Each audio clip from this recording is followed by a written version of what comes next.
Excuse me.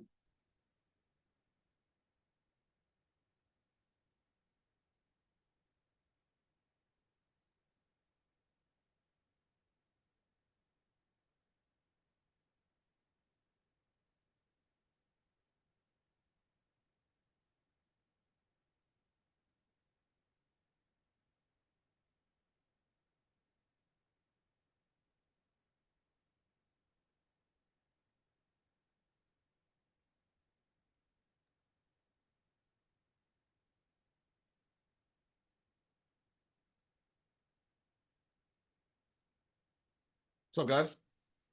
What's up, bro? Hey.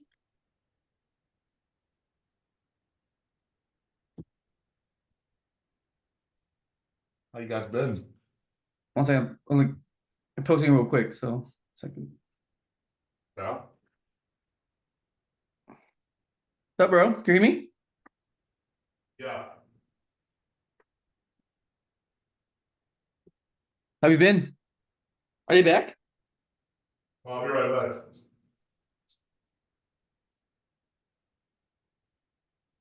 Huh? Be right there, brother. Oh, okay.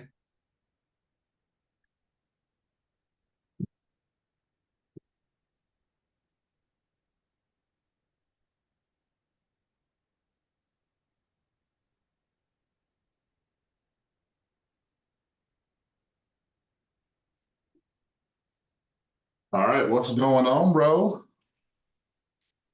What's up, bro? Where's everybody at? Hi, Vero. Hi. Is this the right? Is everything right? Is this the right links? Let me check all that stuff real quick. Is it recording? It's recording to my computer. Copy link. It better be the same link. Yeah, it looks good. Looking good.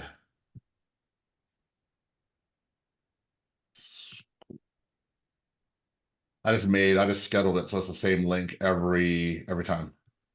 Oh, yeah? Should be.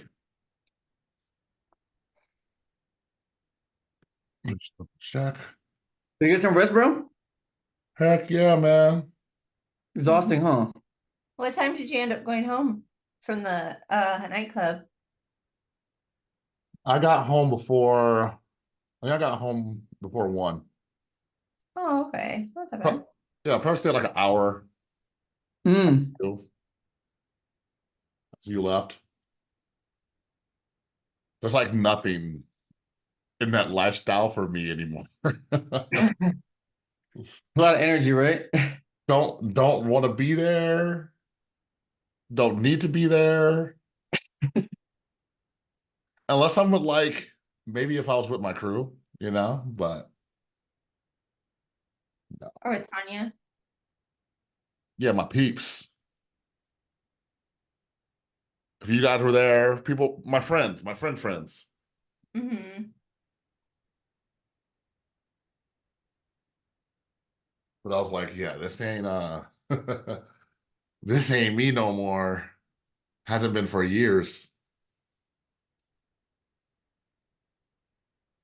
Yo, Got Boyd in the house. what's up? How are you guys? What's up, bro? What's happening? Yeah, 1 second.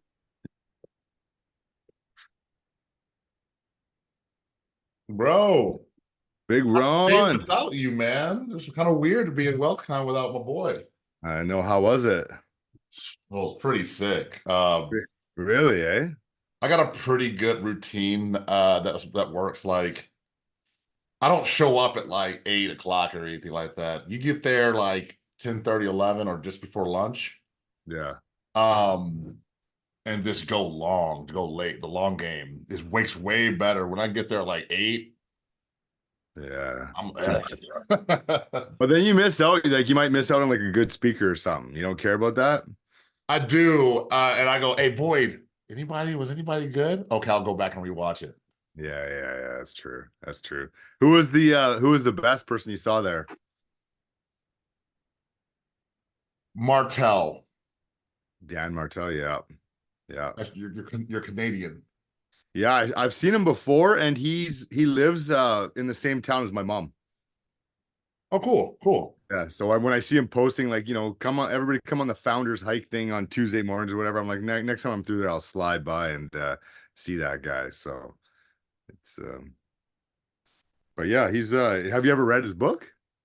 No, it's funny. He was handing them out, but I was Oh, I was at lunch.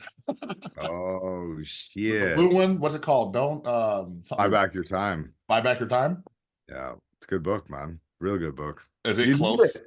You need it, man. Well, Yeah. what do you need it for? You don't even have a team. I got You have a people working team? for me. Yeah, fuck yeah, I got people Oh, working for me, buddy. oh, I didn't know that. Yeah, I got people working for me. I can't do all that shit by myself, man. Like I can't imagine I dealt with the tenants every day. Like fuck, I'd be dead, man. They'd kill me. Dude, the tenants don't like me, man. When No, I roll through there, I never tell people that I own the place ever. I'm always like low key, like, if someone asks, oh, who are you? Oh, fuck, I work for the bank, doing an appraisal, whatever. Give them some excuse, man. So yeah, I've got people, man. gotcha. Yeah, I just remember when Josh and Tiffany High spoke. Yeah, I remember them. And they're like, yeah, we got like 50 people. And they're like, ah. I mean, you were like, that sounds like hell to me. Yeah. I think I got like maybe 10, maybe. See, like I only really got like two people that are direct, maybe three direct to me, and then the rest are like underneath other people. So like I don't ever talk to a lot of the people that work for us. That's the best, man, because Yeah. I like it like that too. They Because like US based, Canada based, or US. or They're, US? yeah. You got VAC or Nope, no VAs. just like I should. I used to have a girl, but I don't use her for anything. yeah. Yeah. What about you guys? You guys got teams? You got VAs? What do you guys got on your guys' side? Us? Yeah, Yeah, VAs. We VAs. got I mean our stuff is online, so Yeah. it's a bunch of online VAs or VAs. Philippines? Philippines? Yeah. Yeah, Philippines. Yeah. Yeah. What about you, big Ron? I got 3 VAs, about to hire a 4th one, and then I Yeah. have one US salesperson, and yeah, that's it right now. Okay, call me crazy, but cannot like one or two VAs just do everything? Like, do you actually need that many? Like, I don't know. Yeah, it's pretty Really? tedious. Really? Yeah, they we got 8 hours full. One of them can't get her; she has to work overtime. What? Yeah, man. Yeah, it's a lot of stuff each one has to do. And the other two, well, it's about to be 4, calling for 6 hours straight. Two of What? them are calling for 6 hours. Two of them will be calling on the phone 6 hours, 6 hours straight. Yeah. Like just cold calling or like how's that work? Cold calling agents. Okay. Yeah. So it's not like sellers. It's not like brutal. Yeah. And just over and over and following up and all that kind of stuff. And then they hand it off to somebody with skills. Right.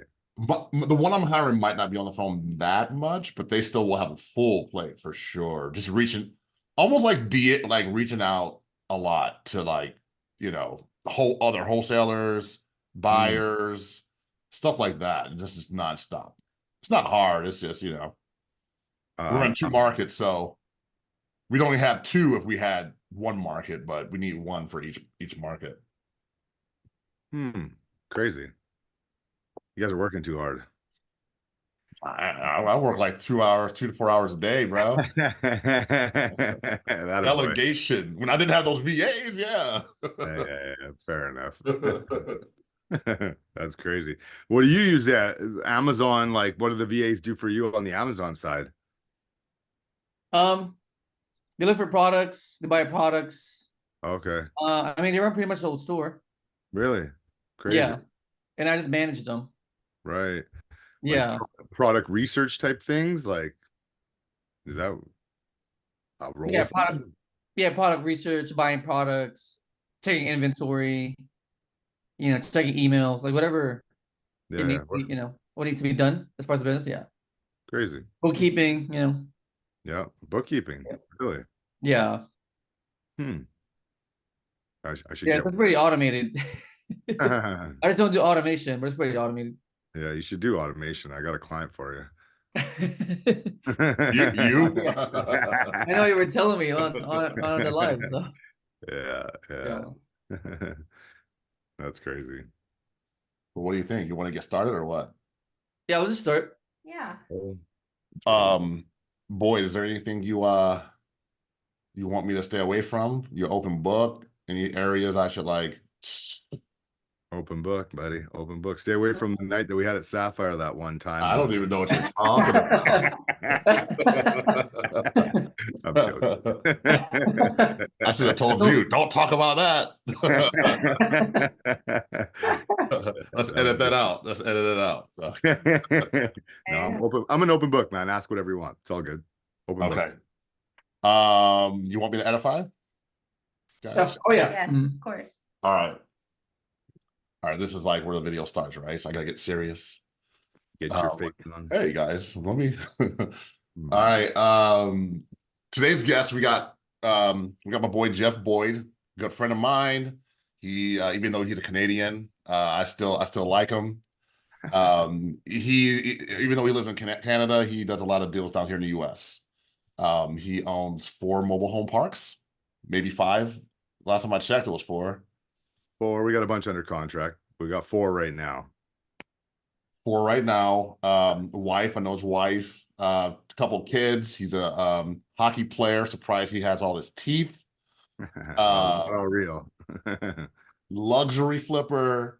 Airbnbs look so good. I know you're dumping some off. But now you're building stuff, building new builds. My man, we had that convo and you were like, yeah, let's new build it. And man, just a great guy. You put Boyd in a room, he's gonna be friends with everybody and they're gonna be loving him. And he's a business people love him. He hooked me, he connected me with so many people, man. I now can buy mobile homes at 20, what was it, $27, 27K each or something like that. Because I know him. Yeah. And you can go to the Cowboys anytime you want now. And I can go to my Cowboys. Let's go. Forgot about that. That might be the best part. Yeah, in a suite. In the suite. Yeah. Not even the cheap seats, buddy. Yeah, so I didn't want him to brag, so I just bragged on him. You can brag on yourself too, man. I'll let you say anything else you want to say about yourself that you want to let people know. Yeah, well, I'm like most investors, right? I started off with a single family house. Everybody wants multifamily. Everybody wants like that passive cash flow. Nobody really knows how to do it in the beginning. And so, it took me a long time to figure it out, but I've been doing it for 11 years and we're sitting on about 250 units and we probably have another 700 or 800 units in the pipeline for the next year or so. So, growing rapidly, but we're growing at the pace we want to grow at. So it's in Canada, 99% of the stuff I do is in the US. We're in 5 states, Indiana, Illinois, Missouri, Florida, kind of all over the place. But yeah, just looking for that passive cash on a daily basis where you don't have to go to work, don't have to go to 9 to 5. You get hit by a bus tomorrow, everybody else still makes money. Your family's still good. Awesome, man. So let me start off with your story, bro. Like, so you're born and raised Canada. Let's just get to kind of the part. Like, when did you start like investing and stuff? Why? What like got you interested in any of this anyway? Yeah. That was about 2012. I knew a guy in Canada. He was scooping up a lot of apartments in Scottsdale, Atlanta as well.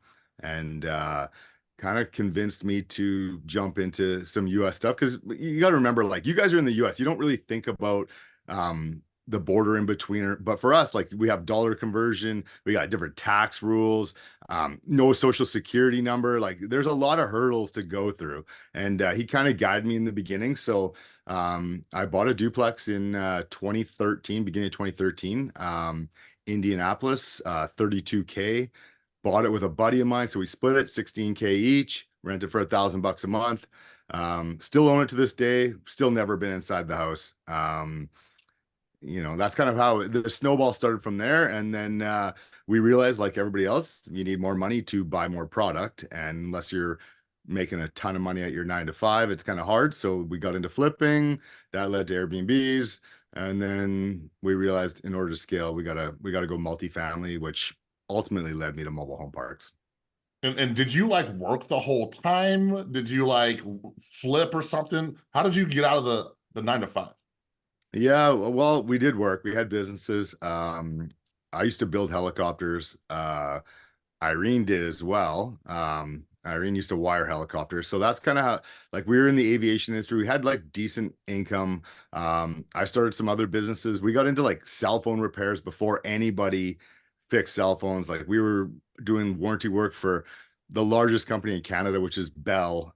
Similar to like doing it for AT&T as an example. Like, we had anybody who had a broken phone, it was coming to us. It was easy money at the time, and we just took that, kind of put it into some properties, and then it wasn't enough. We had to start flipping to get that cash up, so get the snowball going. Gotcha. Okay, so 2012. How long was it before you like got out of the rat race, or what we like to call it? That's a good question. I slowly got out of it to the point where like I had employees. I fully got out of it maybe 3 or 4 years ago. But as far as like actually sitting there on a daily basis working, I don't, maybe 6, 7 years ago, something like that. I'm not sure. I can't even remember. A while Gotcha. ago. This is interesting because I don't even know this about you. Like I'm learning now too. Yeah, my secret past. So did you get out from like flipping income, or was it like you built up enough passive income to where you're like, we're good, we don't have to do anything anymore? The Airbnbs really took off for us. So like I had a buddy here local in Vancouver. He was building houses, like crazy, like $3-4 million houses. And he was leaving them vacant because the market had gone down a bit. And I said, why don't we Airbnb these things? Because I already had a portfolio in the US on that. So he said, yeah, let's do it. So we furnished these things, started renting them out. We were getting like 25K a month on these houses. Each? Yeah.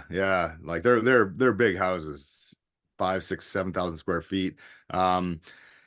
And then, that kind of like snowballed the income a little bit. And then, I kind of dumped that into multifamily and mobile home parks at that point. But, you know, we had the 9 to 5 type of job. Like I used to be trapped. I'd be sitting at a desk every day.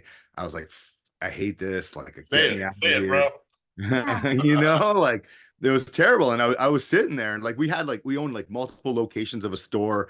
And one day I'm in this store, the next day I'm in the other, and I'd just be sitting there like I gotta get out of this shit. Like it's painful. And yeah, that's why we went into real estate full bore. Did you guys have the kids already when you guys decided to leave your 9 to 5? No. Irene went first. So like she got pregnant with the first child, and then she's obviously, at some point not going to work anymore. So she went out of the equation. And at that point, I realized that we had to like downsize the amount of locations we had because like she was an important part of operating it too, right? So we ended up selling it off, some of it off. And that made it, so it was just me going to work and she was at home with the kids, and she was able to stay home, since day one with the kids. And then, at some point I was like, I got to get out of here too. And so start Yeah, hiring. because a lot of people I feel like want to know like how to just navigate like getting out of a 9 to 5 when you have a family. You're Mm. married and have kids. So how did that feel for Irene too? Like how did she feel when you left finally? Yeah, that's a hard transition for people, right? Because like you gotta give up that income too. But I will say that I never made more money and in real estate until I went all in on real estate, right? Like when I was doing it on the side, like you're doing okay, but like when that's all you do, like you grow a lot quicker. And navigating with the family, like I'm pretty sure like mentally that was probably a tough thing for her too. I know for me, even like all of a sudden, like we're both gone at jobs every day, and then she's all of a sudden home all the time with a kid, and then all of a sudden you know, a little while later, I'm always home. Now we're all like always in the house together. Like there's a transition to that too, right?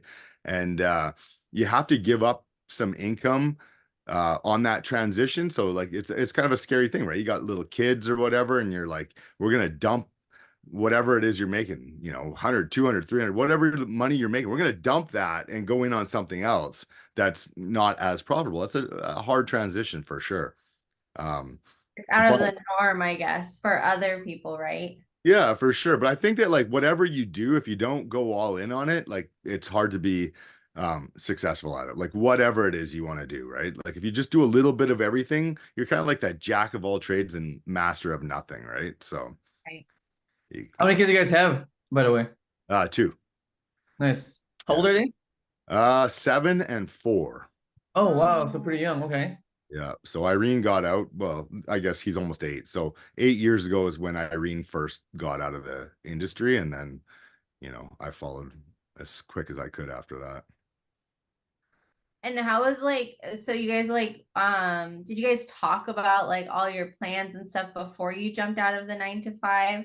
Like, hey, we're gonna invest this amount this year, we're gonna do this. Like, did you guys like You know, but I mean, I wish I could say that I was teach? doing it that well, but no, I mean, like, of course we talked about it. She knew for years that like I wanted to get out of I would always be I was complaining all the time, like this sucks. Like, you know, I'm trapped in the rat race because we owned like stores, right? And the stores had to be open certain hours of the day. So like I felt trapped, right? Like, you Right. know, it was open like I can't remember, like 10 to 6 or something like that. I'm like, I'm stuck here or like stuck to my phone this whole time. Like I can't even go for lunch or do anything that I want to do. And for me, like I complained about it for years. I'm like, I hate this. And Irene's like, why are you always so negative? I'm like, I'm not trying to be negative. It sucks, right? Like, and Yeah. so she knew I was like crafting the real estate path for many, many years. And but you know, it took me a lot longer to do what I want to do.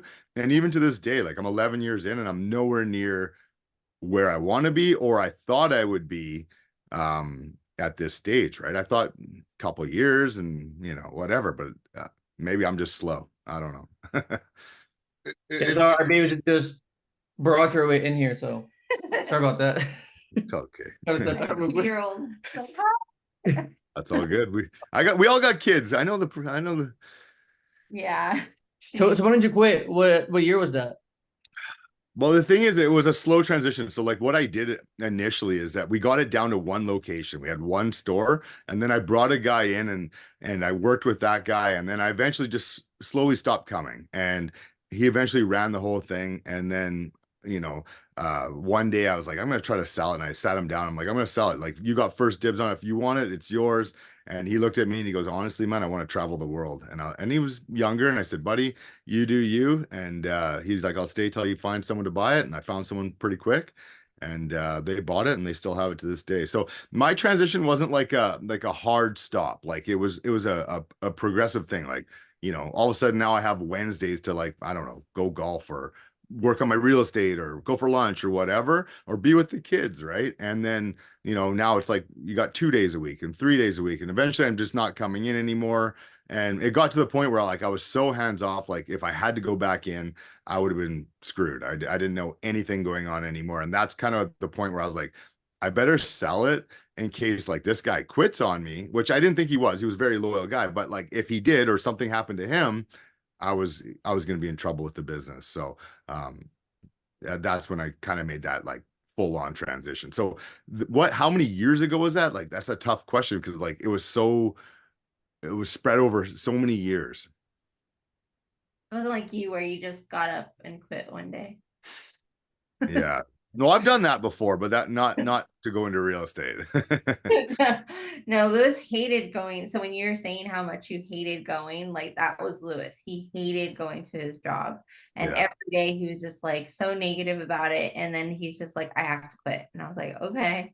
You know when it's time, right? And like fresh out of high school, I got hooked up with the best job ever.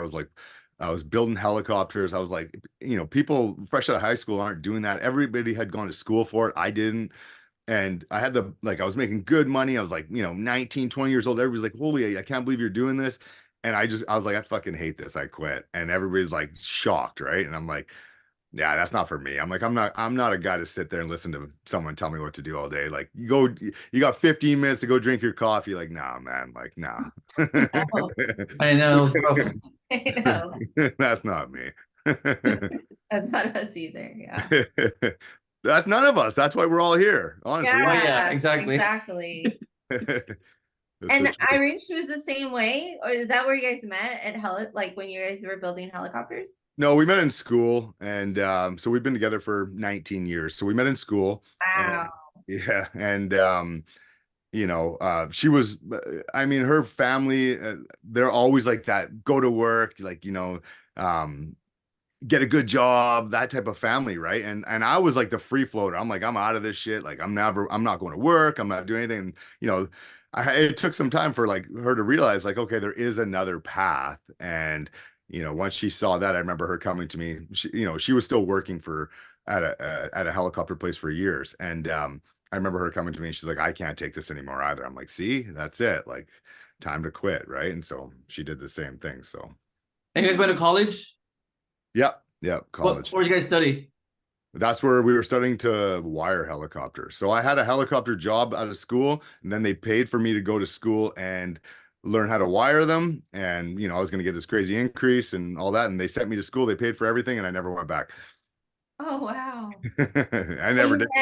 But you met Irene. So, I met Irene. Yeah. so there you go.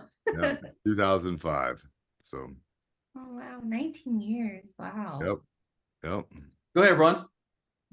Oh, you think I want to ask a question, bro? Me? Yeah, we know the face. No, man. So, I mean, so what's going on right now with you? You talk about the most is this mobile home park. How easy are they to get into? Would that be the asset class like you would advise someone like I don't know anything about real estate. I got rentals, I got duplexes. I want passive income. What would you recommend them to do? Yeah, well, I think like no path is a wrong path, but like some paths are super slow. And like I said, I've done it for 11 years. Like I've gone way slower. I remember, 11 years ago thinking I'm going to have like 100 houses. Like the truth is, once you start doing it and you get a little bit smarter and the path, like having 100 single family houses as an example is like a daunting task, right? Like how are you going to pay for all those houses? How are you going to manage all those houses, right? So I was really heavy. Like I was going in on multifamily. That was what I was going to do. I had a buddy in Scottsdale. He had 4,500 apartment units in Scottsdale. I went down there. I'm walking these like the longest buildings you've ever seen. And they renovated every one of them. They're all like pristine, the pools, everything. And I'm walking these things and I'm like, this is me, man. This is like, I'm going to do this. And then we sat down, we started talking about the numbers. And I was like, dude, like, you're barely making any money. And he's like, yeah, it's a scale thing for us. Like they had a lot of money, they had a lot of backing. But I'm like, what's the cap rates around here? And he's like 3.5. And I'm like, 3.5. I'm like, man.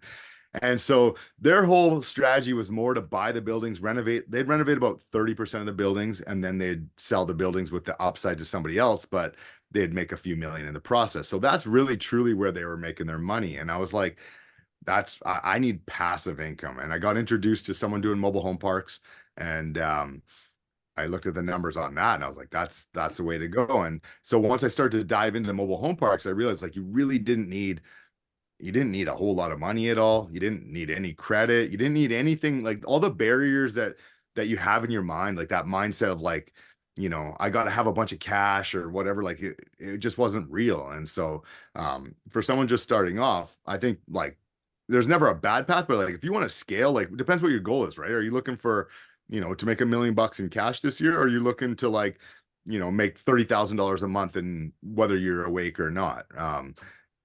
Different paths. But for me, it's all about that monthly cash flow. I want that cash flow coming in every month. You can go for lunch, go golfing, go on a trip, go to Vegas and see Big Ron at the cigar club there, whatever we do, right? And you can only do that with having a lot of units. Gotcha, man. Nice. Man, I had a question I wanted to ask, but I got thrown off when you said big run. I thought you were gonna say Sapphire. I was like, no, no, no. I never heard of that place. What is it? Yeah, it's a cigar lounge. Cool. Oh yeah, I heard of that Called the one. Ruby. So you threw out a word out there. You said cap rate. You said 3% sucks. What's cap rate? How do you calculate it? What's important? What's a good one? Yeah, see, now that I've gone into mobile home parks, we don't care about cap rates whatsoever. So that was one of the things that was appealing to me also, because like a cap rate is such a hypothetical number, right? It's essentially your return on your money, right? If you put 100,000 out and it's a 3.5 cap, you're getting $3,500 back on that 100,000. Like it's a small amount, right? And so basically, when I got into mobile home parks, nobody ever talked cap rates. They exist, but nobody really based any values off that. And the other reason that I really didn't like multifamily and that whole word of cap rate was it's subjective. Like, when I would look at an apartment building, the realtor would say, "Oh yeah, the cap rates in this area, they're all 5%." I'm like, "Oh, like, did some sell?" They're like, "No, nothing sold. That's just the cap rate for this area." I'm like, who came up with that number, right? And it's subjective. Where a single family house, it sells for what your neighbor sold for, and a mobile home park is strictly based off of how much money it brings in every month, nothing else. So it was easier to wrap your head around, and it was less subjective, let's say. Okay. I mean, I don't know. You guys tell me, Beryl and Lewis, to own a mobile home park sounds like a lot and hard and scary, let alone just owning one mobile home unit and trying to rent that out. So is it this big scary thing? Or is it something simple? Yeah, I mean, I think the thing that scares people the most is like you think of mobile home parks as I don't know, maybe a lesser type of asset, I guess. But then I see people doing all these Section 8 houses and stuff, and like I'm thinking that that's far riskier as far as I'm concerned. So it's totally not as bad as people think it is. Like we got some mobile home parks that like brand new roads, playgrounds, barbecue pits, bunch of new homes. Like the people living in there are normal people, and they're not the crazy redneck people that people think of. And so it's like owning one mobile home for me is far riskier than owning a mobile home park with 50 homes. Because like when I own the park, I don't typically own the home. I only own the road, the water pipe, the sewer pipe, and some grass. And so I don't have the maintenance. Like if you have a roof leak, that's your problem, not my problem. Your toilet's not working, you should probably call a plumber, don't call me, right? So it's far easier and far less risky than most people even know. So, okay, so mobile home park, dirt, roads, plumbing, electrical, you. Electrical, not even. That's like the electrical company, really. I mean, you're the meters. Maybe if the meter is broken, like the meter pedestal is broken, yeah, you might eat some cost there. But yeah, no. So it's literally a parking lot. And that's the other thing with multifamily, you own, say you own an apartment building, you own the siding, the windows, the roof, the hallways, elevators, whatever you got, the parking lot. Like we don't own any of that stuff. There's no risk with that at all. So break down a deal for me. Sorry, you want to go, Vera? I just wanted to ask him one quick question. Yeah, go ahead. All right. Before picking like the mobile home that you're gonna buy, do you research like the areas that you're gonna purchase in, or do you just like does it matter? Great question. So no, in the beginning. Now during due diligence, yeah, you're gonna dial that in for sure. You're gonna want to make sure, I remember going to a mobile home park before, and the first question I asked is like to the guy that was selling it, like, just so you know, I'm white, right? And he's like, why would you tell me that? I'm like, just throwing it out there, just making sure, because I don't know where this is, right? And but the truth is, like, when you're buying a single family house or most real estate, you're really dialed into the neighborhoods, and when you're talking mobile home parks, like they're never in a good neighborhood. They are their own neighborhood, right? So I don't typically look at any of that stuff. I mean, on a very basic level, I look like at the city population. I want to know that there's like a population to support whatever it is we're buying, right? I'm not going to buy a 500 unit mobile home park in a town of 1,000 people. Like I'm never going to fill that up. So I kind of look at the population. I quickly glance at like what the median income is in the town. Um, uh, Later on, I'll look at what the employers are to make sure it's not like all like one employer employing the whole town. Um, and then I kind of look for like weird little indicators. Like I look for like a super Walmart in the town as an example. Like if Walmart's doing the research to put not just a regular Walmart, but they put a super Walmart in that town, they did enough research that they know that there's an economy there. They did my research for me, right? So Super Walmarts are the super key. Walmart, yeah. But it's Regular? mobile home parks, right? That's your clientele, right? Like Walmart. I'm not trying to like I still go to Walmart too, but that is their clientele, and it's almost identical clientele. So and I look a little bit the state that it's in. Like I'll look, is it a red state or a blue state? Not that I really care that much, but it's more about like, can I, if I have a problem getting people out of the house or they don't pay or whatever, like what kind of process is that going to be? And if it's California as an example, or Oregon or Washington, it's going to take me a lot longer than it's going to take me in Florida or Texas, as an example. Got it. Thank you. Yeah, no problem. And question too, but I forgot. Oh, so how do you make passive income from that? Like, is it from the lot? Like, Break the numbers down, dog. Break a deal down. Yeah, sure. I'll give you a deal. I'll break a deal down for you. So basically, it's all lot rent. That's what you want. Yeah, the ideal lot rent. Yeah, pad rental. So the ideal structure has you only collecting lot rent, and every single person owning their own home in the ideal world. Never works that way. You're always going to be stuck with some homes no matter what you do.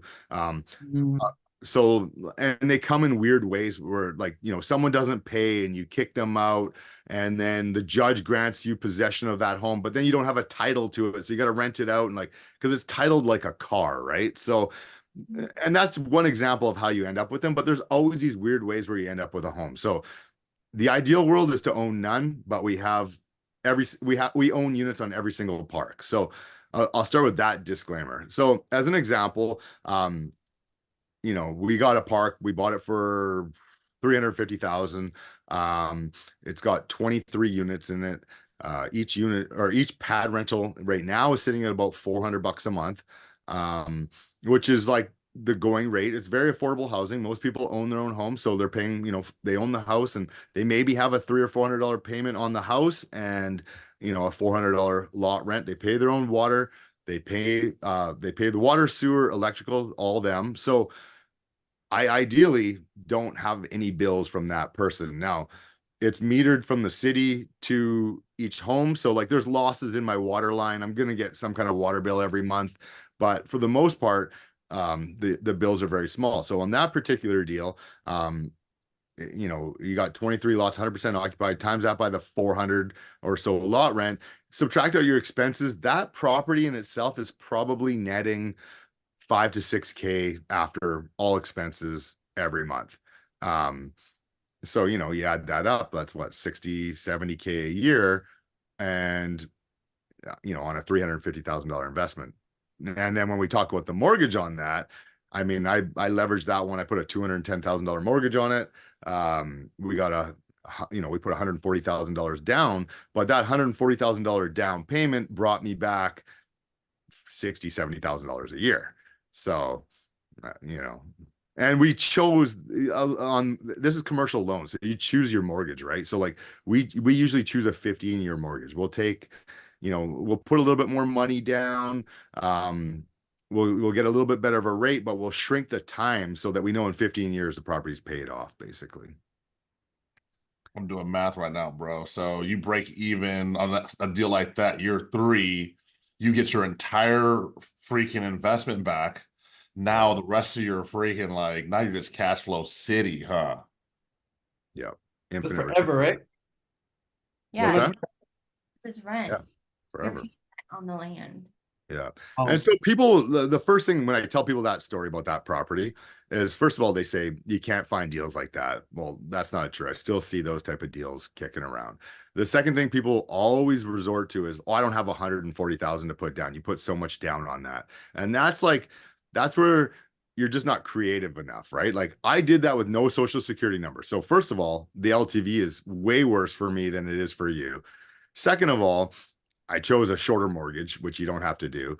And third of all, I didn't even shop it to any other banks. I just I wanted the deal. We had the money. I took the deal. I knew that the mortgage payment was going to be smaller if we put more down. Um, you don't have to put 140,000 down. And if you're creative, we all know people. Like if I came on here and told you guys that we have a deal that it's netting after all expenses 60 or 70K a year, it's 140,000 down. Who's in this circle right now? Let's split it. Of course, everybody's going to Oh split yeah, it. Brainer, yeah, right? of course. It's Yeah, it's not the money that you don't have. It's like money is not the problem. And so, people get caught up on that. I don't have that 140,000, but like you're just caught up on the wrong item. yeah, that makes sense. Wow. I'm wondering about you guys. Like, I know you guys have wanted to like finally get into real estate and do something, but like I'm kind of jaded because I'm like I've been in real estate forever. I really understand it. And but is there anything from like anyone else who might watch this? Yeah. Are Could you there like, questions that like you have that I'm not thinking of just because I think it's like, you know what I mean? Like, I don't think like that. I'm not beginner, you know? As far as like real estate, right? In general. Anything of what he's talking about, like, because I understand what he's saying, but I'm like, do they, no, yeah, I totally you guys are, understand. Yeah, I mean, we get the basics, Yeah. but I do like his play though. Yeah, me Jeff's too. play because I don't really care about getting paid now. Like, I want to build a portfolio that pays us forever. Mhm. So I guess the question is like, where do we even start? Because right now we're just focused on our main, right? Meaning just Yeah. creating Yeah. money. But then at some point, you just gotta dump it somewhere Yeah. and then Well, create like legacy money, right? Like you said. yeah, like whatever it is that asset you want to do. Like I feel like if you're going to get into real estate, you really only got two options. One, you go in on a syndication with somebody else who knows what they're doing, or two, whatever it is, whether you're going to get into Airbnbs or you're going to get into flips or mobile home parks or whatever it is, you got to find somebody else that knows how to do it. Like you're not going to go buy a mobile home park and learn the hard way. Like, oh shit, like I didn't know, um, you know, whatever. I didn't know, like there's weird ways of like disposing of sewage as an example. And like you go buy a mobile home park and it's got a retention pond on it. It's a pond where everybody's crap sits on the property. And you're not going to go buy that and make that mistake. So whatever it is you want to get into, you got to find somebody else that's already doing it and either partner with them or pick their brain. Like I got into mobile home parks because I found a guy that knew everything about mobile home parks. And so to this day, if I have a question that I don't know the answer to, that guy's getting a phone call. Or if I'm buying a park that's a little bit dicey, doesn't quite fit the criteria, I give him a call. I tell him what I'm buying, and he says, "You're an idiot. Don't buy it." Or he says, true story. I called him. I bought a couple parks off him before, but he Oh, didn't Yeah. know that I was buying the parks off him. Um, Mm. they're really, yeah, well, they're big though. They're huge. They got like 20,000 mobile home pads, and they're a massive company. And he's not in the day to day at all. And so I'm buying one of his parks and I'm like deep in the process. And I'm like, I'm going to call him and ask him what he thinks of this deal. And so I call him up and I tell him all the parameters of the deal. He's like, oh, yeah, if I were you, I'd buy that. I'm like, okay, thanks. To this day, he doesn't know it was his. Yeah. Yeah, So, I mean, I agree. I'm actually like leaning more towards leveraging other people because I'm focused on my industry, right? Like yeah, e-com and like online selling. yeah, I don't see myself like learning like real estate too. mhm. right. I actually like the syndication idea Yeah. Yeah, because I'm leveraging other people's brains, right? yeah. Yeah, and that's a smart play. Like if you're dialed into whatever it is you're doing, whether it's e-com or whatever it is that people are dialed into, you got to leverage other people, right? Like we have syndications on some mobile home parks where all the people are like working 9 to 5 type jobs, right? Like someone's a nurse and someone's this and someone's that. They're not going to sit down and learn how to buy a mobile home park, but they come in on the deal with us and they know that we already know what we're doing and they're gonna ride it out. They're gonna get the cash flow from it, and then they're gonna get the ultimate payout if we sell it down the road or refinance it or whatever we might do. So that's the smartest play, right? Like you can't be great at ecom and great at flipping houses. You might be able to, Right. but most people won't. That's the way I see it. Even if you flip the coin, right? Like other Yeah. people coming to Amazon, right? I'm gonna be super confused. Yeah. It's gonna take them years to learn it. So I feel like it's Yeah. gonna be the same way for me anyway. Yeah. Trying to learn like flipping or wholesale or Yeah. almost. And remember what I asked you a couple weeks ago? I Uh-huh. said, set me up an Amazon store. And you're like, no, I don't do that. Well, the reason I was asking that is because I'm not Right. doing it. Like, I got no time for Yeah, I that. agree. I agree. But you though, like you're not a fan of like syndications though, right? You said so. No, I think I'm just really picky about who Oh, we you should be. know. You should Like be, though. I That's your just money, right? yeah. Like, Some there's so many people syndicators out there that are trash, right? Like, that's where, like, if you're gonna spend any time, you're gonna have to figure out who's actually doing stuff, like get track records on people, right? And talk to other people that are in those groups. And the easiest way is like if you talk to, say, a guy like Ron, he's like, oh, I've been in on a syndication for the last 4 years and it's been fantastic. And okay, well, maybe I'll jump into something like that, right? You should be picky though. I think the main reason why we're kind of like not investing yet is because we're kind of stuck with that. Like, we're just not sure what to do. Like we're like, oh, maybe commercial real estate or Airbnb, or should we get a house? Should we get a multifamily home? Like everyone's telling us, oh, you guys should do this, do this. Yeah. Oh, you guys should do this. So we're just but like, to me, the easiest way is to really find syndicators. yeah. Yeah, it Like make is. money from our main and then whatever's extra, just dump into them. Yeah, I I agree, mean, but is you that a gotta good make sure idea you get the though? I right. mean, is that like long term though? Meaning, is that like retirement money still, or is It that more depends on the short term? syndication, right? Like the one syndication I got on the go right now, as an example of my own syndication. When we bought it in the beginning, we knew it was a turnaround. We knew we were flipping it. We told everybody from the beginning, this is like 3 to 5 year play. Like that's it. Like this is not a forever play. And those are more common than the long term, like ride it out forever type plays. And so you got to find the right ones, and like whatever it is, like as an example, like I like self-storage. I just like the asset, but I don't know a damn thing about it. And I know for sure if I'm going to do it, I'm going to do it with somebody else who already knows what they're doing, right? Like whether it's a partnership, like a 50-50, or it's a partner of 3 or 4 people, or whether they've got 20 people in on the deal and everybody's throwing 100K in or something like that. Like I'm not going to go learn that by myself. Like I would find the right guy and I put my money in on that. Yeah. We know we want something long term though, right? Right. Yeah, Yeah. Yeah. That's the play. The long term's the best. yeah. Because short term is what we do now, right? Right. But then again, we're not going to be this young forever. Yeah. So at some Yeah. point, you gotta. And that's why you gotta get like the smaller syndicators, right? Like the big, huge ones that are doing like massive syndications, fund number 1, fund number 2, fund number 3. Those are all 3 to 5 year plays. Like if on what you're trying to do, you're trying to find like, you're trying to find Ron, who's like got 20 houses and he's gonna buy 20 more, and you guys are gonna sit on the rentals forever. Like you need like the smaller syndicators, but someone with a track record still.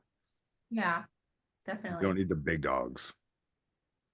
What do you think about it, Ron? Since you are a real estate guru, what do you think about this investing? Like, I Honestly, don't know what your brain thinks. this is my things change so much, and I just hate how like I feel like I get into stuff like right as they were good. I get into it and it's like, oh, it sucks now. Like for example, Oh no. Airbnb. He got into it early. Yeah. By the time I got my Airbnb, I made sick money for like 6 months, and then they like changed all the rules, and everyone's getting them. So They went like, drop shipping, right? huh? You got to drop shipping, right? The same. Get in drop shipping, have one outstanding month, and then trash, right?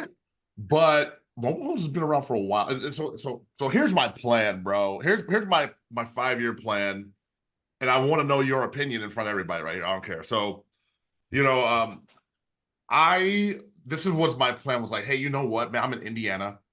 I'm able to pick up single family and to duplexes for very, very cheap. I wholesale them, sell them to flippers. Once I know the area, I just want to buy these like you did, 60K, maybe even 100. Let's call it 100, and I'm gonna get like $1,500 a month.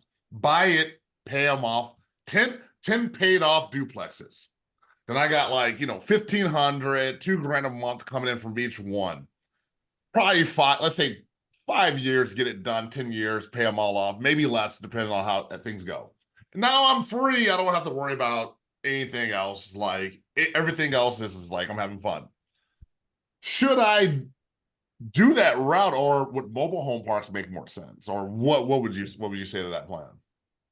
I mean, yeah, mobile home parks would make more sense, but that plan is still good. Like any sort of a plan is better than no plan, right? And that plan's pretty good because like you're gonna get a lot more appreciation from it. But the problem is on your plan, like you're not looking for the appreciation. You're looking for the forever cash flow, right? Cash flow. And so like if I did the math on that, let's say you're gonna buy 10 of these things and you're gonna buy whatever your LTV is. Let's say you get in with 20% down on each of them, right?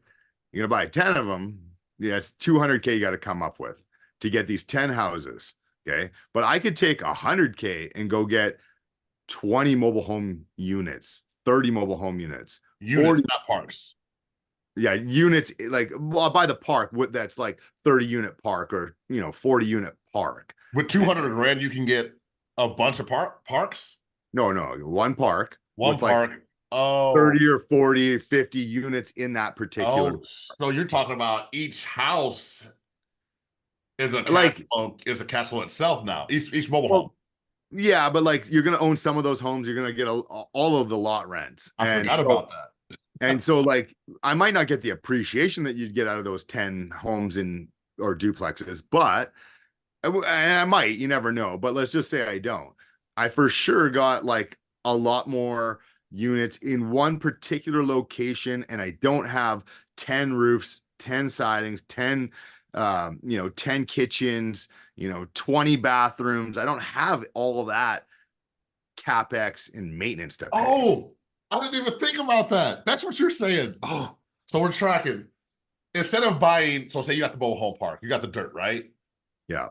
Instead of go buying houses and getting rent, he's saying just buy a mobile home park, a mobile home, and buy one park and finance it to them, and you're going to make. I forgot about the financing. Well, yeah, you can. That's a separate component where you can finance the house, but at the very least, you're going to get the lot rent of $300 or $400 a month off those however many units you got, right? And so, like, your strategy is like every one of your houses is going to have some maintenance issue at some point, right? Oh, house number 8 needs a new furnace this year. Oh, house number 2 needs new windows, right? Whereas me, I'm like, I got 2 potholes on Lois Lane over there, like. It's a different game, right? Who's mowing the lawn this summer? Who's doing the snow removal in the winter? Like it's a different game, right? And so that same 200,000 that you would need for those duplexes, because now you're talking about $1 million mortgage, right? At 20% down, you're going to take 200K and you're going to put that down on $1 million of 10 houses. But I would go buy a $1 million mobile home park with that same amount of money, and I would probably exceed your cash flow by far. The appreciation is maybe not, but who cares if you're keeping it forever? And my headache on a daily basis is a quarter of what you're talking about. Because you're not dealing with all the maintenances and things. They're in charge. It is less maintenance. Yeah, they're in charge of their own maintenance. Yeah, but not only that, but like I have my own, like the smallest park we have, that 23 unit one, we have a part-time maintenance person, a part-time manager on site. So they deal with everything, right? Where it was Ron, if he's got 10 duplexes or 10 houses, he's got to either hire a property management company at say 10% is the going rate. Maybe you get a deal and get it down to 8, but you still, that's a big chunk of your cash. You got to have a huge capex account for all the maintenance that you're doing. And if you don't do the manager, like the property management company, you are the manager for 8 or 10 houses that, like, how much time is that going to take you, right? Everybody complaining about this or that, right? I got a rat here. And you'll have to fly, Ron, to Indiana. There you go, too. I know, man. I know. Ron doesn't like a long to drive. fly. That's a long drive, bro. I would stop telling my fears to people. Why? The secret's out. The like cat's out of the bag, man. We all know. Okay, you have to drive to Indiana. Oh, you know what? It's good. It's good. Y'all keep me accountable and like how silly is it? Your big ass can't get on a plane without. No, it's okay. Bruce is scared too. I mean, that's it, but we're scared too.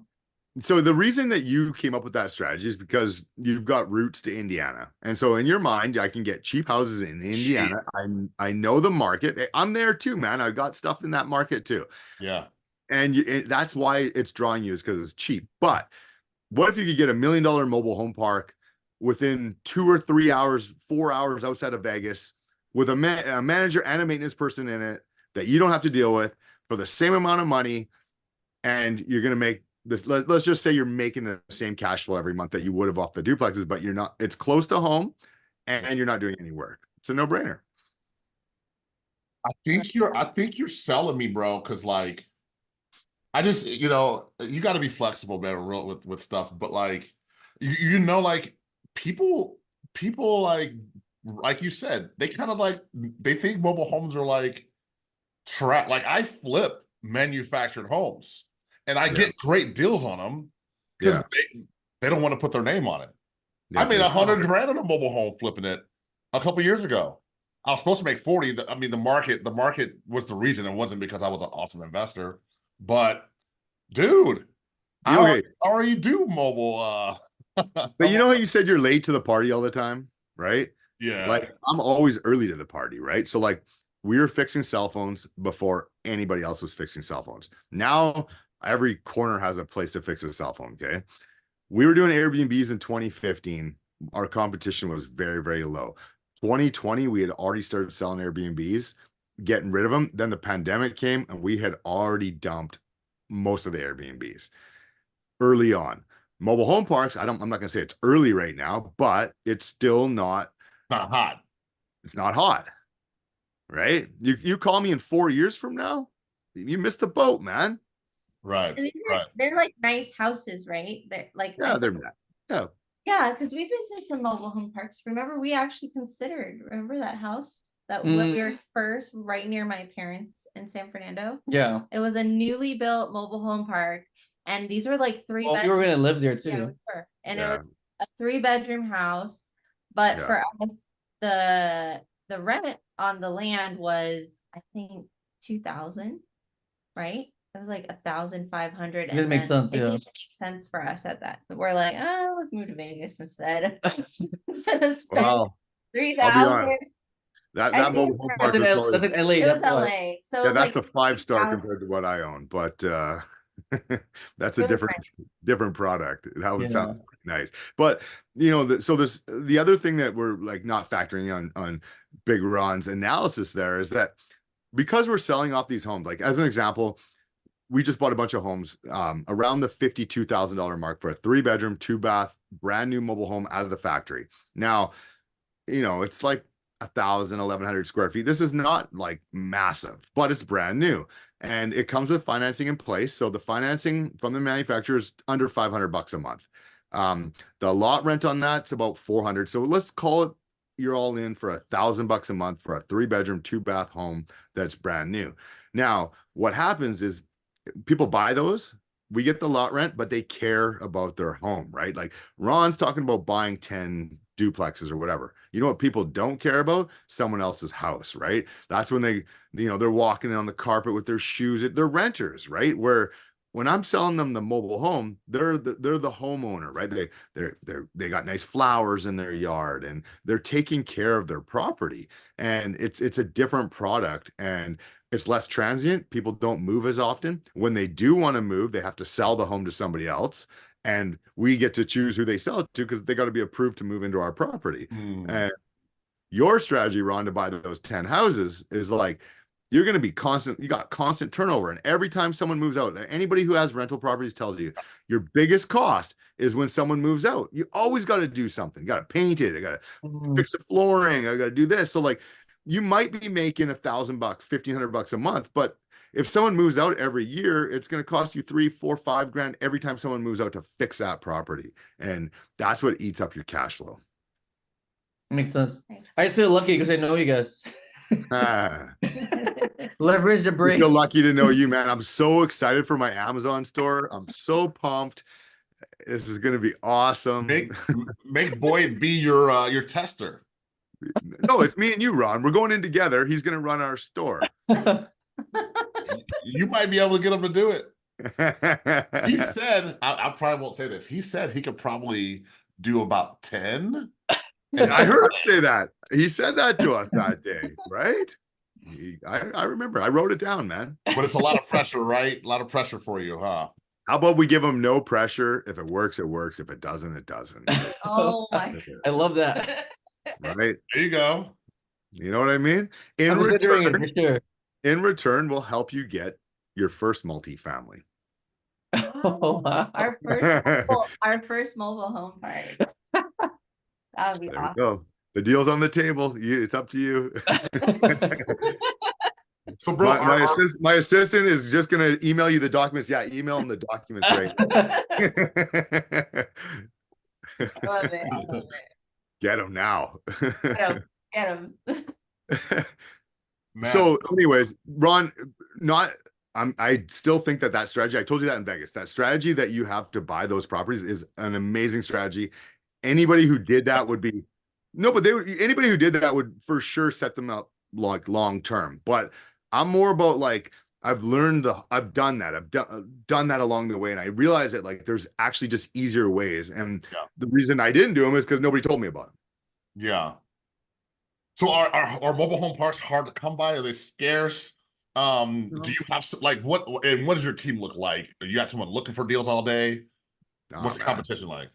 And that's the best thing about it. It's so easy. Like people don't realize how easy it is. Like you don't need a team to look for it. So answer the first question. They're more scarce than they used to be. It is hotter than it used to be. Every year there's more and more people in it. There's a little bit more Wall Street money floating around in it. So it's not as easy as it used to be. But the deals still are there. And the way it goes on these is that you don't do anything. You wait for them to come to you. Unless like you're super aggressive and like, you want a cold call, you can do all the same strategies that you do on single family houses. Yeah. However, I don't do any of those strategies. You make friends with everybody who's a real estate broker in the mobile home park industry. And there's not that many because most of the brokers, especially the older ones, are a bit weird, right? So there's not that many floating around. So the younger ones are more normal, but you get on all their lists every month. Or sorry, every day, anytime they get something that they list for sale, they blast out an email. Check out, Shady Acres Mobile Home Park, 1.2 million. They give you the stats in the email. I literally open that email. There's maybe 5 a day. It's not that many. And you open that email, you open a calculator, put the parameters in the calculator, and 30 seconds, I can tell whether this is a good deal or a waste of time. Half the time I can just look at the price they're asking versus how many units is it, and I won't even pull the calculator out. So on a daily basis, you maybe spend 5 or 10 minutes looking at deals, and that's all you got to do. Now, if you don't find any deals doing it that route, that's when you start reaching out to them, right? I had someone call me the other day, like, hey, are you interested in selling one of your mobile home parks? I'm like, no. But how much do you pay me?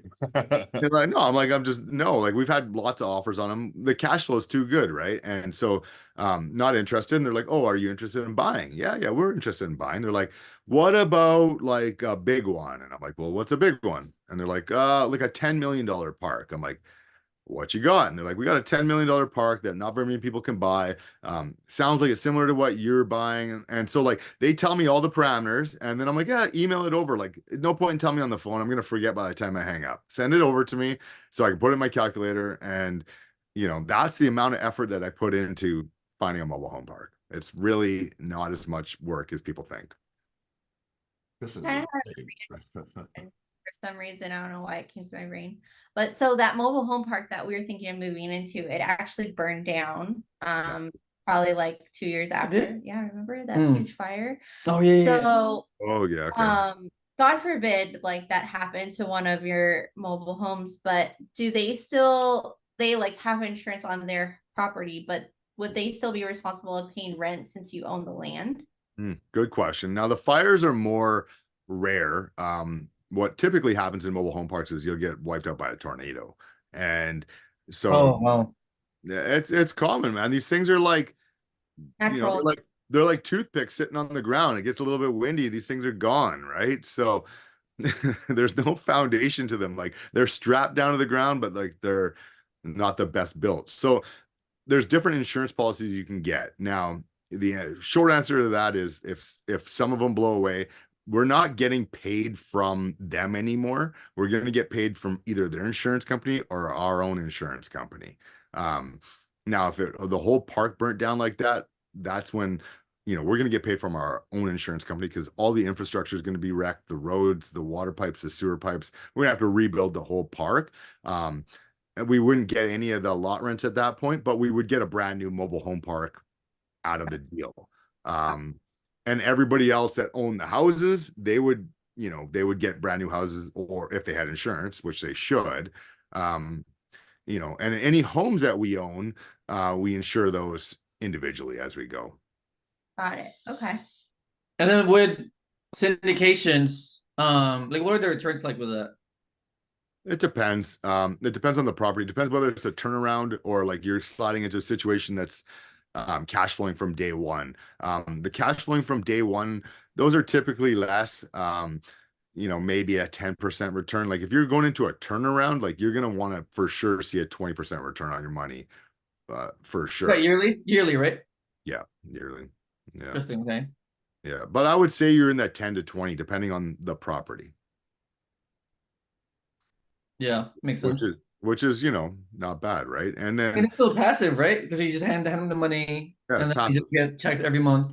Yeah, and that's not counting like appreciation or any of that stuff, right? So, the same way on a single family house that people, do the BRRRR method, people don't know what that is. That's like you buy it, rehab it, rent it, refinance it, right? And so on mobile home parks, the same strategy applies, right? You buy it, you fix it up a little bit, you get the rents higher, and you go to the bank and you refinance it. So if you got, 500K sitting in a mobile home park, you go refinance it out and get the 500K back. Now you got no money in the mobile home park, and you keep rolling with no capital invested, which allows you to go buy deal number 2, deal number 3. And so on a syndication, what's kind of nice is if you get someone that buys it in the beginning, they put everybody together, pool the money together, they improve it, and a few years later, if they're able to refinance it and get your capital back out, but you're still a shareholder in that property, now you have no money invested or less money invested. And it's so good for us, right? Like if we take that route, like Yeah. if we take that route, for example, Yeah. And we just make our money and then whatever's extra, we just jump into like some syndication. Yeah. We're like getting a check every month.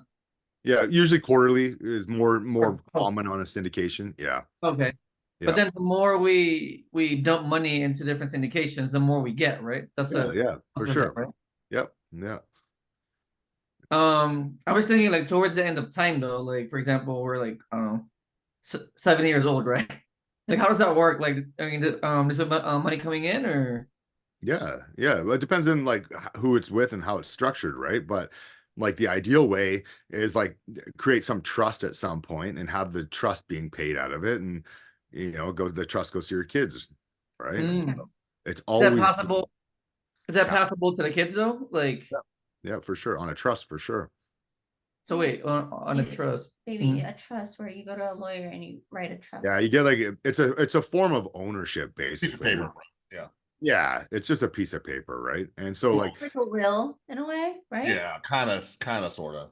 yeah, like one of the kind of workarounds to that, like what we do is like instead of me just owning the company that owns the properties, like I put Irene on the companies as an owner. So like if something happens to me, she doesn't have to go fight for the property. She's already listed as an owner on the property. Now, a trust is the same idea, but basically it's like putting your family into this whole pool that, we have 10 mobile home parks and they all get paid into this trust. And the beneficiaries of the trust is, your kids and your uncle and whoever you want. Right. But for this to so let's say we do a syndication, right? So Yeah. for this to continue when we pass away, they need to like reinvest the money though. The kids. No, because your money's already invested and it's just paying you a return on your money. And you don't have to keep pumping money into that unless you want to increase shares. But like, Mhm. let's say you throw a 100,000 in that, you're gonna get every quarter whatever your percentage is, right? So like, let's say you got a 10% return on your money, right? You got 100K in there, so every year you're gonna get 10 grand back in quarterly payments into your trust. And that's going to happen on year 1, year 2, year 3, year 4, year 20. And the truth is, over time, the mortgage is going to go down and the rents are going to go up. So that actually, if you started at 10% in, 15 years from now, that should be like double, triple, quadruple. And there's never any need for the kids or anybody to do anything. It's always functioning off of the person that put the syndication together. Now, if they don't have it structured properly, then that's a different story, right? If they pass away, who's running that syndication if they're not in the mix anymore? Mm. And that's a better question. Like, when you're jumping into that situation, like who else is in this syndication? Does anybody else know how to operate this if you're not here? Right. And That's a good. so that's more important than your side, because your side's just going to pay as long as it's functioning. But their side, if something happens to them and they're the only ones that know how to do anything, who's running it, right? Right. That's why you got to diversify anyway, right? Yeah. I agree. Diversifications, makes sense. Okay. Yeah, like for example, on my syndications, if something happened to me, there's other people that are part of the syndication that are investors into the deal, but they do know enough about mobile home parks where they would be able to operate it. But probably what would happen is that the asset would just get sold, everybody would get their money back plus a return. It's over for everybody else. Like, it's not going to continue on for another 20 years unless someone steps into that position. Got it. Yeah. Yeah. Yeah. So don't syndicate with someone that's like 90 years old, right? Yeah. I'm just so lucky that I know you guys.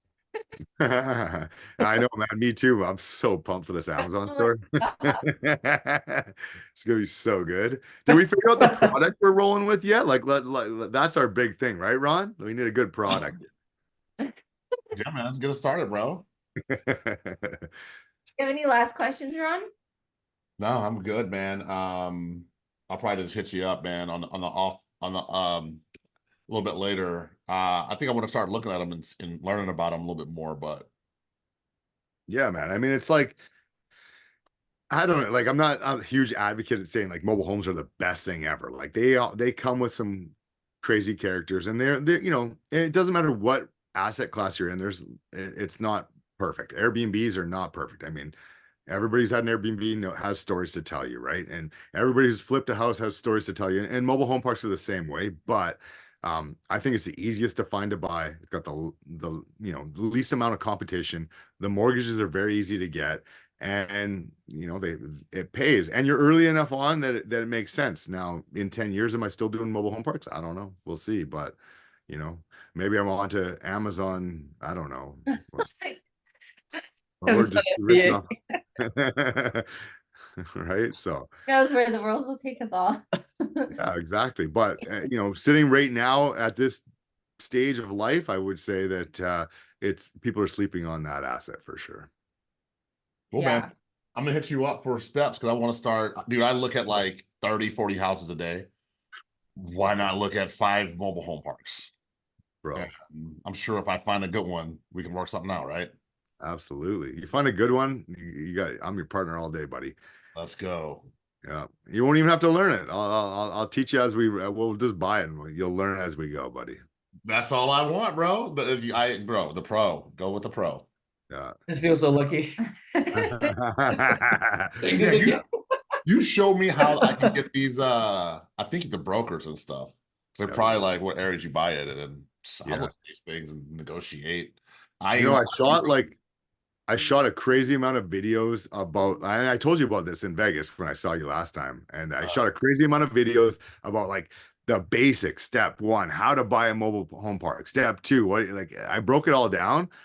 I still just got it sitting on my computer. Like I should really post it because like literally you watch 20 videos and you could buy a mobile home park. What do you on YouTube? Yeah, but I never posted them. They're just sitting here collecting dust.